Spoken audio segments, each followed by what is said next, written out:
Սոցիալական պաշտպանության համալիր բարեփոխումների մեկնարկ միասնական սոցիալական ծառայության բնակապահովման, թվային կառավարման եւ այլ ոլորտներում անձի ֆունկցիոնալության գնահատման եւ թվային համակարգերի կատարելագործումը կառավարության, մասնավորապես աշխատանքի եւ սոցիալական հարցերի նախարարության առաջնահերթություններից են։ Հայաստանի սոցիալական պաշտպանության համակարգի հզորացում ծրագրի շրջանակում անցկացվող աշխատաժողովում ընդգծում է Արսեն Թորոսյանը։ Սոցիալական բնակարանների ապահովման համակարգի բարեփոխումը եւս օրակարգում է։ Եկել է ժամանակը եւ երկիրն էլ զարգացման այն փուլում է, որ այն վերափոխվի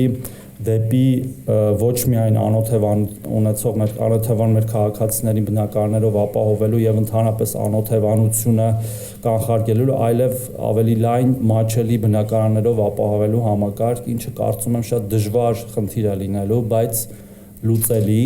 Թորոսյանը կարևորում է միասնական սոցիալական ծառայության համակարգի բարեփոխումները։ ՄՍԾ-ի կայացումը ինչ-որ մի փուլում առաջ չի գնացել, քանի որ միայն ֆիզիկական միացումը նախկին 4 համակարգերի դա դեռ բարեփոխում չէ,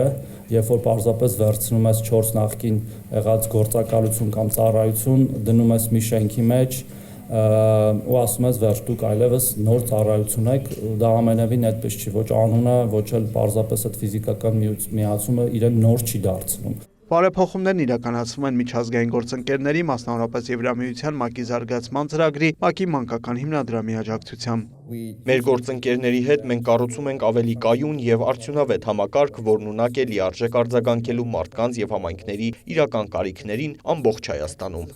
Միջոցառմանը ներկայացվում է նաև աշխատանքի եւ սոցիալական հարցերի նախարարության ՄԱԿ-ի զարգացման ծրագրի աջակցությամբ մշակված նոր թվային հարթակը։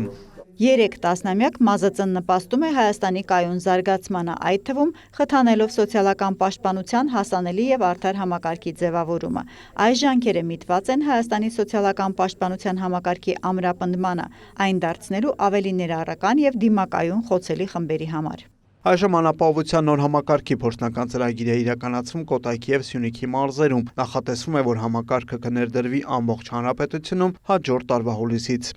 Վրիր Մկրտչյան, Արամ Հարությունյան, լուրեր։